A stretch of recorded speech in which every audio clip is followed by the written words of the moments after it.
नमस्कार दोस्तों, मैं हूँ राज। तो चलें दोस्तों आज की कहानी के सफ़र पर।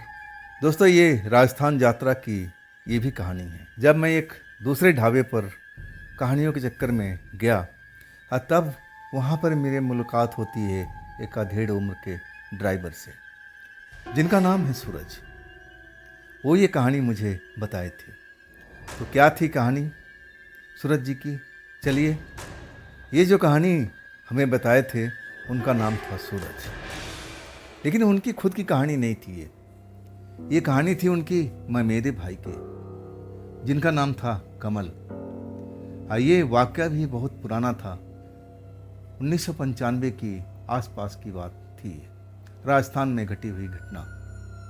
तो चलिए इस कहानी को तह तक पहुंचने की कोशिश करते हैं कि आखिर हुआ क्या था उस रात में। दोस्तों ये कहानी है कमल नाम की एक नौजवान ड्राइवर की, जो अब इस दुनिया में नहीं है। शादीशुदा थे, परिवार में अब सब कोई था, माता पिता भाई बहन, और ट्रक चलाते थे। अपना ही ट्रक था। अब ऐसा नहीं था कि गरीब परिवार से थे, ठीक ठाक थे जैसा भी परिवार था। अब शादी ब्याह हो चुका था, लेकिन उनकी जो पत्नी थी ना, अब जो कमल थे उनसे निभती नहीं थी। कि कमल जब भी आते थे ना तो नशे में होते थे, और नशा उनकी जो पत्नी थी ना उनको ये पसंद नहीं था। ऐसी बात पर अब बतंगड़ बन जाता था। अब कई बार अपने मायके भाग चुकी थी, और इस बार जब उनके साथ में झगड़ा हुआ ना, तो एक बार मायके गई तो दोबारा लौट के नहीं आई। हाँ, परिवार के लोग गए थे कि चलो पति पत्नी में अब थोड़ा तकरार हो जाता है, चलो अब इसको भूल जाओ, लेकिन वो मना कर दिया कि नहीं, मैं उस शराबी के साथ में रहना पसंद नहीं करूँगी। लेकिन कमल जी ऐसे नहीं थे कि हमेशा शराब पीते थे। जब वो ट्रक चलाते थे तो बिल्कुल टच नहीं करते थे, लेकिन जब कहीं ढाबा पर रुकते थे, अब लगता था कि कहीं आराम करना है, रात भर अब सोना है, उस टाइम जरूर सेवन करते थे। और जब वो घर लौटते थे तब वो पी लिया करते थे। खैर, पत्नी जाने के बाद अब कमल जी थे ना, उदास रहने लगे। अब एक तरह से मन बहलाव का कोई साधन था नहीं, घर भी बहुत मुश्किल से आते थे। जानते थे कि उनकी पत्नी तो है नहीं, तो मैं किस लिए घर पर जाऊं। ज़्यादातर अब अपना सफ़र बाहर ही रखते थे। लेकिन धीरे धीरे उनके जो बदलाव था ना, शरीर में बदलाव, मन का जो विचार था उसमें बदलाव आने लगा कि जब मेरी पत्नी मुझसे प्यार नहीं करती तो मैं उसके पीछे इतना दीवाना क्यों। अरे, मैं भी सुंदर हूँ, मैं भी नौजवान हूँ, अगर मैं किसी लड़की की तरफ देखूँ तो मुझे भी आकर्षित वो लगेगी, वो मुझ पर आकर्षित हो जाएगी। अब इस तरफ उनका मन जो था ना भटकने लगा था, और ना चाहते हुए भी पराई लड़कियों के चक्कर में आने लगे। अब एक तरह से एक आदत सी अब बन गई थी। कई लड़कियों के साथ में उनका संपर्क भी था। फिर अब एक बार जो शुरुआत हो जाता है ना, तो आसानी से छूटता नहीं। ये भी एक नशा की तरह होता है। ज़्यादातर सफ़र उनका लंबा होता था। तो कमल जी एक जगह पर जाते हैं, ट्रक खाली हो गया था गोदाम से निकल कर के, लेकिन तब तक शाम हो चुकी थी। अब वहाँ से जब उनका अगला माल मिलना था, अब वो काफ़ी दूरी थी। अब सोच रहे थे कि रात में मैं सफ़र क्या करूं। सुबह जल्दी उठ जाऊंगा 4 बजे के आसपास में, और 3-4 घंटे तो लगना है, और फिर मैं वहाँ दिन दिन में पहुँच जाऊंगा। चलो आज एंजॉय करते हैं और आराम करते हैं। एक ढाबा की तलाश करने लगते हैं। आखिरकार एक ढाबा पर जाके उनकी ट्रक रुकती है। आज जब वो ढाबा का देखते हालत ना, तो उनका मन बाग बाग हो जाता है। उसमें एक महिला थी, वो जो ढाबे को संभाल रही थी ना, एक महिला थी, अब बहुत ही खूबसूरत थी।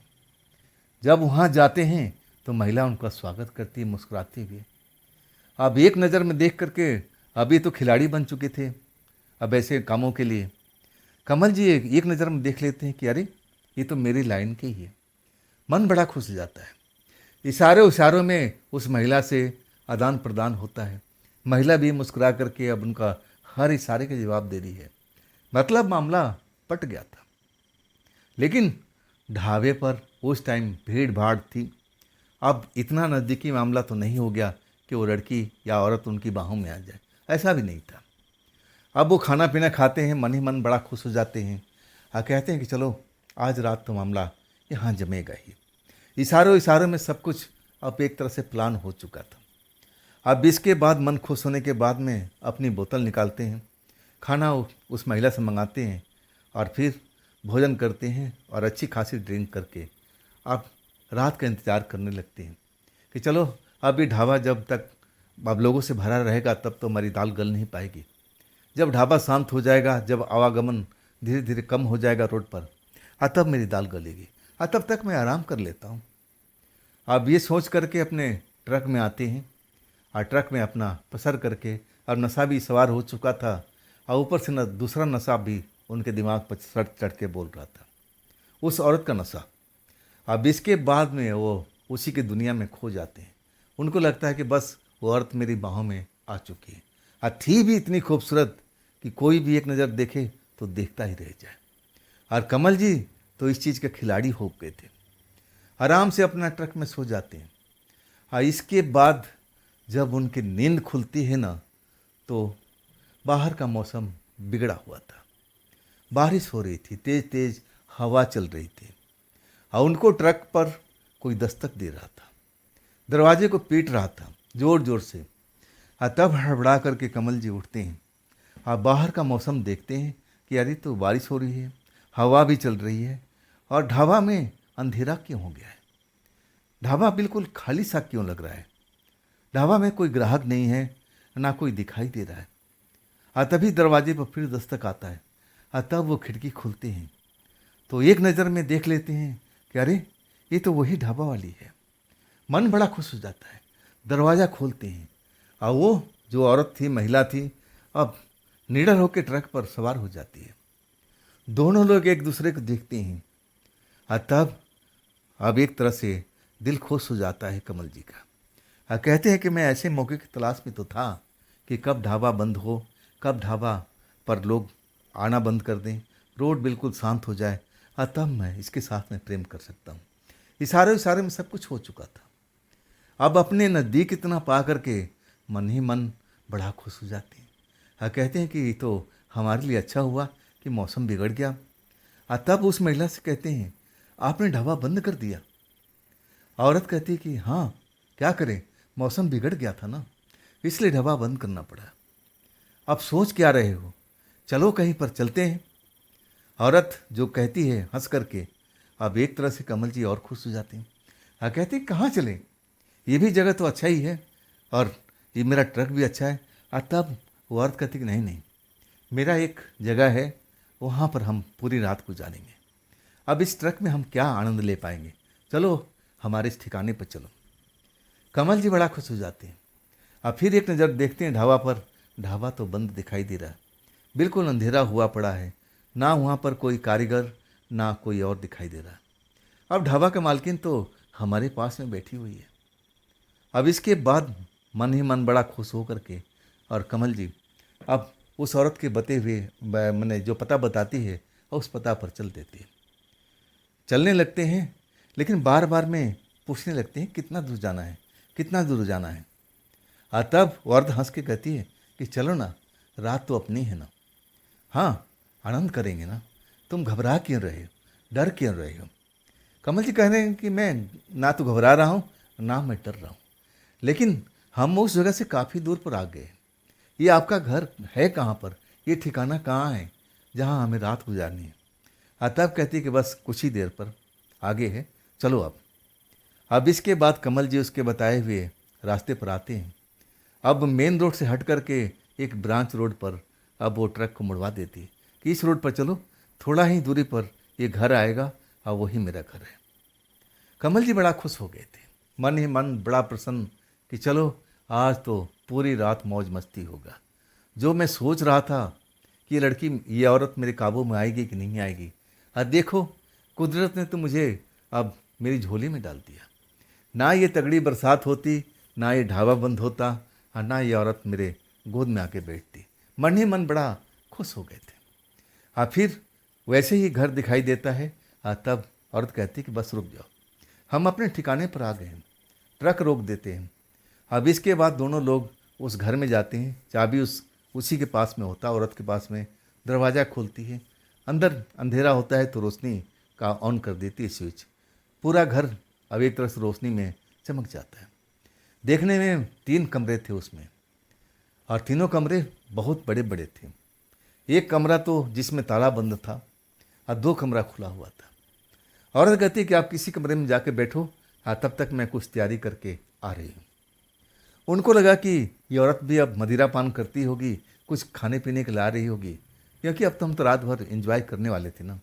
मन ही मन कमल जी बड़ा खुश थे कि देखो ये सब कुछ अब तैयार करके अब हमारे पास में आएंगे। ये कमरे में जा कर के देखते हैं कि अच्छा सा कमरा है, सजा संवरा है, और फिर वहाँ बैठने की जगह पर अपना अड्डा अब जमा लेते हैं, इंतज़ार करने लगते हैं। कुछ ही देर के बाद में औरत अपने हाथ में ट्रे पकड़ के आती है। उसमें गिलास, पानी और कुछ नमकीन वगैरह जो दारू के वक्त इस्तेमाल किया जाता है, और एक दारू का बोतल भी लाती है। इतना देखने के बाद कमल जी बड़ा खुश हो जाते हैं। कहते हैं कि ये ब्रांड तो मेरा है, क्या आपको पता था कि ये ऐसा ही मैं ब्रांड पीता हूँ?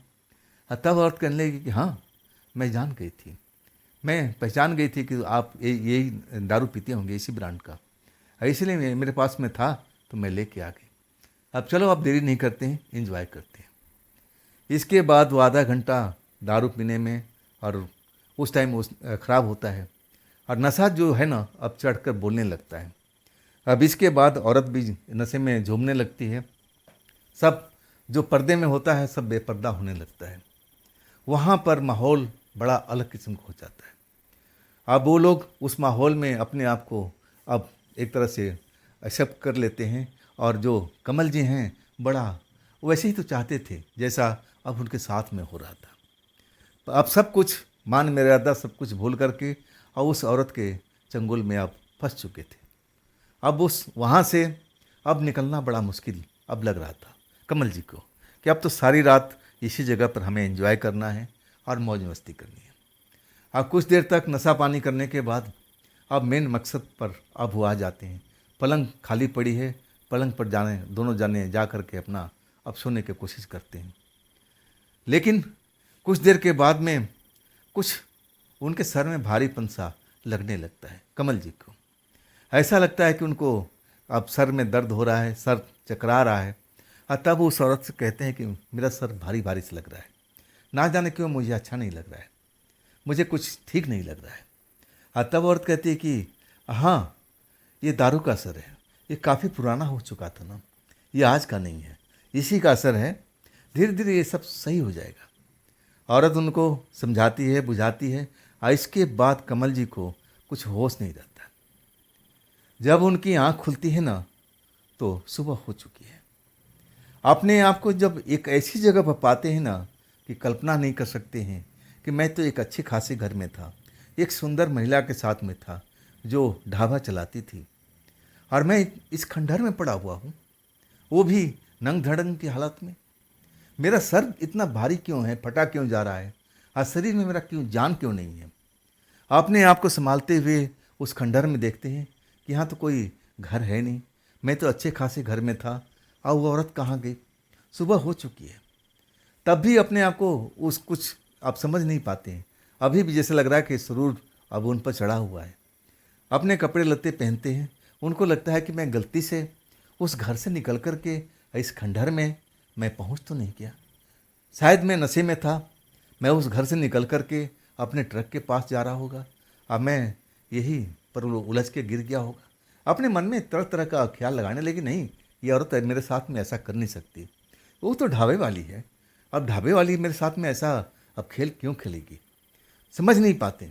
कपड़े लत्ते दुरुस्त करने के बाद अब एक तरह से मन जो था भारी भारी अभी भी था, और सर फटा जा रहा था। अपने आप को कंट्रोल करके अब फिर जब आते हैं रोड पर तो ट्रक बिल्कुल सुरक्षित होता है। अपने ट्रक में सवारी करते हैं, और फिर उनको माल लेने भी जाना था।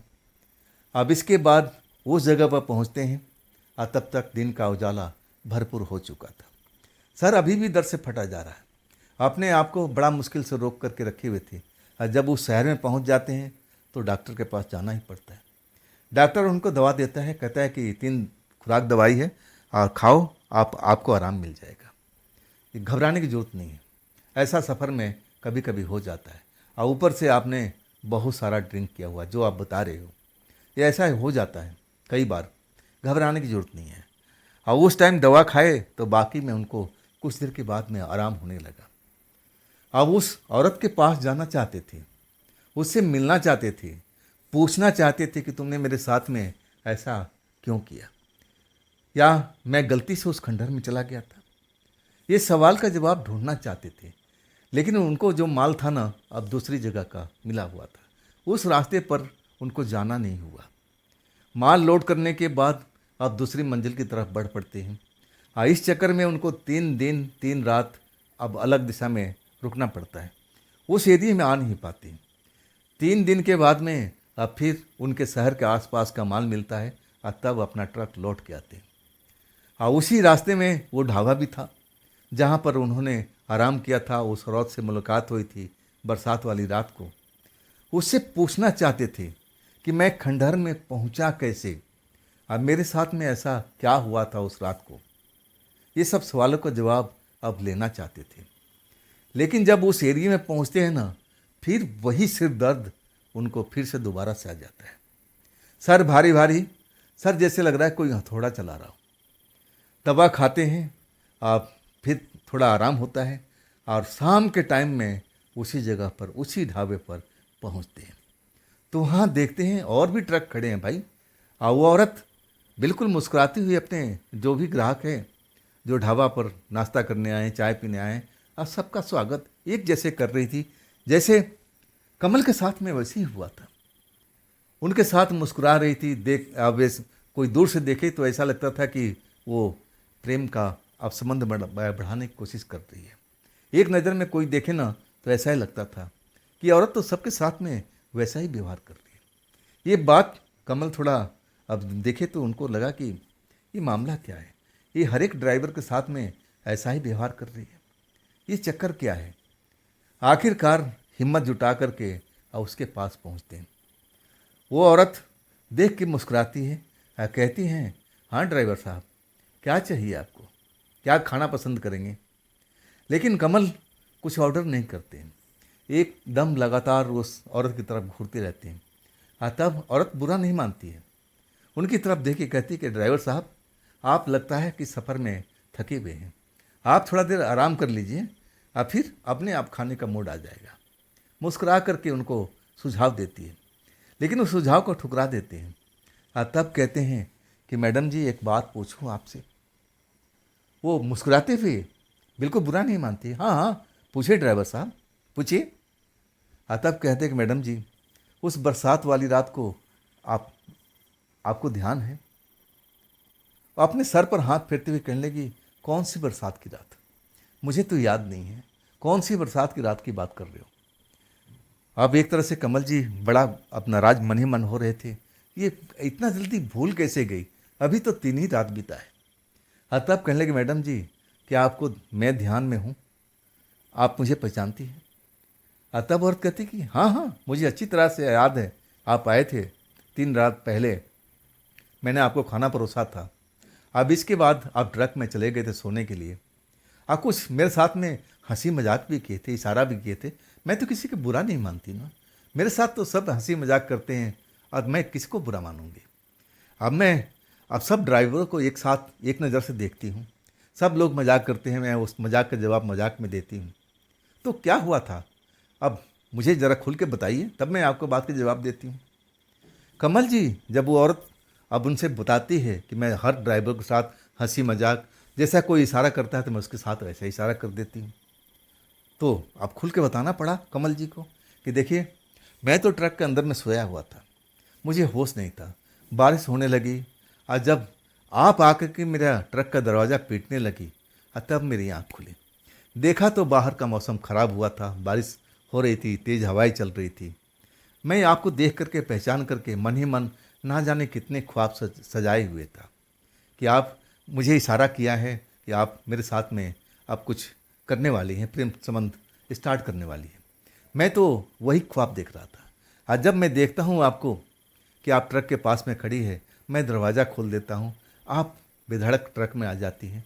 आप फिर मुझे कहती है कि हाँ नहीं, मेरे अब ठिकाने पे चलो। तब मैं आपके साथ ठिकाने पर जाता हूँ। वो बड़ा सा घर होता है जिसके 3 कमरे होते हैं, एक कमरा बंद होता है, 2 कमरा खुला होता है। एक एक करके कमल जी उस औरत को पूरी बात बताते हैं। औरत है जो ना आँख फाड़े घूर घूर कर कमल जी को देख रही है कि ये अगला बोल क्या रहा है। अब इसके बाद पूरी कहानी बताते हैं कि आप मेरे साथ में ड्रिंक भी किया, आपने दारू भी लाया और फिर हम लोग इन्जॉय भी किए। अब इसके बाद मुझे मेरे सर में दर्द भी हुआ था और तब आपने कहा था कि पुरानी दारू हो चुकी है, इसी का असर है। हाँ, इसके बाद मुझे होश नहीं रहा और सुबह जब होश आता है तो मैं अपने आप को एक टूटे फूटे खंडर में पाता हूँ। मेरे शरीर में कोई कपड़ा लत्ता नहीं होता है, सर में दर्द, अभी भी दर्द मुझे महसूस हो रहा है। ये सब क्या था? औरत बस घुरे जा रही थी। और फिर जब कमल जी चुप हो जाते हैं और तब कहती कहानी तो अच्छा बना लेती हो। अरे भाई, मैं आपके साथ में गई कहाँ पर? जब आप सो गए थे कुछ देर के बाद में, 9 बजे के बाद में, अब ये पूर्णमासी की रात है और हम पूर्णमासी की रात को अपना ढाबा 9 बजे के बाद में बंद कर देते हैं। मैं तो अपने परिवार में थी, अपने पति के साथ में थी, मैं तुम्हारे साथ में क्यों जाऊंगी भला? मैं ऐसी कैरेक्टर की नहीं हूँ। मैं हंसी मजाक सबसे करती हूँ, लेकिन एक मर्यादा में रह करके। ये कौन सी बात कर रहे हो आप?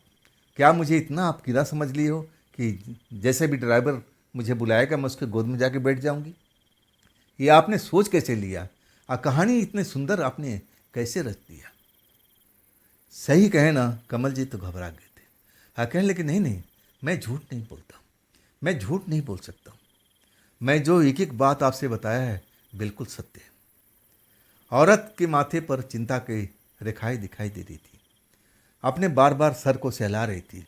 कह रही थी कि नहीं ड्राइवर साहब, ये आपके मन में गलतफहमी है, मैं ऐसी औरत नहीं हूँ, मैं आपके साथ में ऐसा कभी कर ही नहीं सकती हूँ। हमारे लिए तो हर ड्राइवर भगवान स्वरूप है, एक तरफ से ग्राहक है। आप ही के सहारे तो हमारी नैया का पार लगती है, हमारे पूरा परिवार का भोजन मिलता है, और मैं आपके साथ में ऐसा छल कपट भला मैं कैसे कर सकती? नहीं ड्राइवर साहब, देखिए, मेरे हंसी मजाक को आप उस नज़र से मत देखिएगा। आप जितने ड्राइवर हैं ना, आप सबसे पूछ लीजिए कि मेरा स्वभाव कैसा है, और तब शायद आप मुझे समझ पाएंगे। अभी तक आप मेरे को समझ नहीं पाए। वाकई लगा कमल जी कि मैं अब इस औरत से संबंध बनाया था, क्या ये वही औरत थी? लेकिन देखने में तो बिल्कुल डिट्टो यही लग रही थी। अब एक तरह से बड़ा दुविधा में पड़े हुए थे कमल जी। ये कैसे हो सकता है? ये औरत मना कर रही है, आप मेरे साथ में थी कौन फिर? इसी का अभी 2 कॉपी थी। ऐसा कैसा हो सकता है कि इसका जुड़वा बहन हो और वो भी रात में यहाँ पर कैसे आ जाए? लेकिन कमल जी हार मानने वाले नहीं थे और वो कहने लगे मैडम, अब मैं भी ऐसे नहीं हूँ, आप मेरी बात को आप थोड़ा समझने की कोशिश कीजिए। मैं आप पर ऐसा इल्ज़ाम क्यों लगाऊंगा? मैं तो बस जानकारी लेने के लिए आया था कि आपने मेरे साथ में ऐसा क्यों किया, और उस रात में मेरे साथ में ऐसा क्या हुआ था कि मुझे खंडहर में जा कर के सोना पड़ा था। मैं यही बात को जानकारी लेने के आया था और आपसे मुझे कोई शिकायत नहीं है। औरत अभी भी सर पकड़ी हुई थी और आखिरकार अब कमल की तरफ देखने लगी और कहने लगी कि देखो, अगर मैं कहूँगी ना तो आप डर जाएंगे, इसलिए मैं इस बात को बता नहीं रही। कमल जी कहने लगे नहीं नहीं, आप मुझे बताइए, अब जो डरना वरना है मैं तो काफ़ी डर चुका हूँ। जो भी आप समझती हैं, जो कुछ बताना चाहती हो तो आप बताइए। तब वो औरत कहती है कि देखिए, एक पूर्णवासी की रात को हम ढाबा बंद कर देते हैं। ये ढाबा क्यों बंद करते हैं? 2 बार में ढाबा बंद होता है हमारा, एक अमावस की रात को होता है और एक पूर्णवासी की रात होता है। यहाँ से कुछ ही दूरी पर शमशान घाट है, और ये आज से नहीं, जब हमारे पिता ये चलाते थे ढाबा ना, वो तो गुजर चुके हैं, और तभी से हम ये ढाबा बंद करते हैं। मैंने तो उस आत्मा को, प्रेतात्मा को देखा नहीं है, लेकिन मेरे पिताजी कहते हैं कि यहाँ पर एक प्रेतात्मा है जो यहाँ पर अमावस की रात को नज़र आती है। जो भी ड्राइवर इस ढाबा पर खाना खाने आते हैं, खास करके जो नौजवान होते हैं, अब वो अपना असली रूप एक तरह से भूल जाती है और नए लोक में नज़र आती है, और एक तरह से अब वो ड्राइवरों को बहलाती है, फुसलाती है, और फिर उनको ले जा कर के साथ में अब कुछ खेल खेलती है। कई बार ड्राइवर सही सलामत लौट भी आते हैं, और कई बार जो ड्राइवर हैं वो कोई ना कोई बीमारी से ग्रसित हो जाते हैं। कहीं उसी औरत के चक्कर में आप फंस तो नहीं गए? वाकई जी जो बात बोल रही थी ना औरत, कमल जी उसकी बात सुन करके विश्वास तो नहीं हो रहा था। हाँ, कहने लगी मैडम वो आपकी बिल्कुल शक्ल की थी, मैं कैसे समझ लूँ कि वो दूसरी की औरत थी? हाव भाव, बोलने का अंदाज, सब कुछ आप ही का था। हाँ, तब ढाबे वाले कहने लगे कि बिल्कुल वो किसी की कॉपी कर सकती है, वो ऐसी प्रेत आत्मा है। हाँ, तब से हम अमावस की रात को ढाबा, पूर्णमासी की रात को ढाबा हम बंद कर देते हैं। हाँ, अब मुझे याद आ गया, मैंने जाते जाते अपने नौकर से बोला था कि ये ट्रक वाला है, इसको जगा देना ताकि यहाँ पर ना रुके बेचारा। और वो गया भी था, दरवाज़ा पीटा भी था, आप नींद में से उठे भी थे, आप बोले भी थे कि मैं अब यहाँ से जा रहा हूँ। हम लोग ढाबा बंद करके चले गए। इसके बाद तो यहाँ क्या नहीं, कोई था नहीं, और इसके बाद क्या हुआ हम कैसे बता सकते? अब जहाँ तक आप बात कर रहे हो ना, तो हो सकता है कि वही शमशान वाली प्रेत आत्मा हो जो मेरी रूप धर करके और आपके पास में आई हो और आपके साथ में ऐसा खेल खेला हो। वाकई में कमल जी जब पूरी बात सुनते हैं तो खौफ में भर जाते हैं, और उनको एहसास भी होता है कि हाँ, कुछ विपरीत हो रहा था, कुछ अलग हो रहा था। मैं जब उसके पास में था ना, तो बड़ा अलग अलग से लग रहा था, सर बिल्कुल भारी भारी से लग रहा था। मुझे लग रहा था कि मैं एक अलग दुनिया में आ चुका हूँ। और तब उनको विश्वास होता है कि हाँ, जो औरत कह रही है सच भी हो सकता है। और तब पूछते हैं कि मेरे साथ में कुछ गड़बड़ तो नहीं होगा। और तब वो औरत कहती है कि नहीं, अब मैं कैसे बता सकती हूँ, आप किसी पंडित के पास जाइए, किसी तांत्रिक के पास जाइए, अपना आप देखभाल करवाइए। अब इसके बाद जो कमल थे ना, अपने गांव लौट आते हैं, लेकिन उनके साथ में कुछ होता नहीं है। अब इस बात को अब भूलने लगते हैं कि अब चलो, अब आगे से ऐसे किसी चक्कर में नहीं पड़ूंगा। लेकिन अपने जो दोस्त हैं ना, एक दोस्त उनको ढाबे पर, दूसरे ढाबे पर मिलता है, और उससे सारा बात शेयर करते हैं। देख दोस्त, मेरे साथ में ऐसा ऐसा खेल हुआ था। और तब उनको दोस्त समझाता है कि देख, अब इस बात को तू अब इग्नोर मत कर, तो किसी तांत्रिक के पास जा, किसी ओझा के पास जा और जाके अपना इलाज करा। अगर उसका 1% भी साया रहेगा तेरे अंदर में तो तेरे लिए खतरा है। अब इसके बाद वो अपने परिवार वालों को बताते हैं, परिवार वाले भी डर जाते हैं, और तब तांत्रिक के पास में ले जाते हैं। तांत्रिक उनको अब एक तरह से झाड़ फूँक करता है, कहता है कि नहीं, डरने की आवश्यकता नहीं है। लेकिन उसके करीब 3 महीने के बाद उनका ट्रक पलट जाता है रात में यात्रा में, और उनकी मौत वहीं हो जाती है। और उनके साथ में जो कंडक्टर है ना, वो बच जाता है। अब इतनी खौफनाक उनकी मौत हुई थी, अब परिवार के लोग टहल गए थे। अब परिवार वालों को मानना था ना कि उसमें जो उनकी मौत हुई थी ना, कहीं वो प्रेतात्मा तो नहीं ऐसा खेल किया था। और वो जो कंडक्टर था ना, उसने जो बताया था वो भी थोड़ा अब डरावना था। और उसने कहने लगा कि इसमें मेरी भैया की कोई गलती नहीं थी, कमल को भैया बोलता था। और कहने लगा कि एक बड़ा सा जानवर अचानक रोड पर आ गया था, इतनी तेज़ी से आया था कि भैया संभल नहीं पाए और ट्रक पलटी मार गया, और वो एक तरह से एक्सीडेंट में कमल जी का मौत हो गई थी। उसके बाद कंडक्टर बताता है कि वो जानवर, जब मैं खिड़की से सर निकाल के देखता हूँ, मैं तो चोट लगा था, लेकिन मैं देखता हूँ कि मैं अब सही सलामत हूँ, भैया कहाँ हैं। और जब बाहर देखता हूँ तो जानवर नज़र नहीं आता। अब ये बात परिवार वालों को जम गया था कि हाँ, ये जो मौत हुई थी कमल की, उसमें उस प्रेतात्मा लड़की का जरूर हाथ होगा। तो दोस्तों, ये थी आज की कहानी, सूरज जी की बताई हुई। ये कहानी आपको कैसी लगी कमेंट में ज़रूर बताइएगा। हाँ दोस्तों, अगर आपके पास भी ऐसी कोई कहानी है, कोई घटना है, कोई अपनी आप बीती है, तो आप मुझे ज़रूर शेयर कीजिएगा मेरे इंस्टाग्राम पर, मेरे व्हाट्सएप नंबर पर, मेरी मेल आईडी पर। दोस्तों, फिर हम मिलते हैं ना कल की रात इसी चैनल पर, इसी टाइम पर। आप लोग अपना ख्याल रखिएगा। नमस्कार।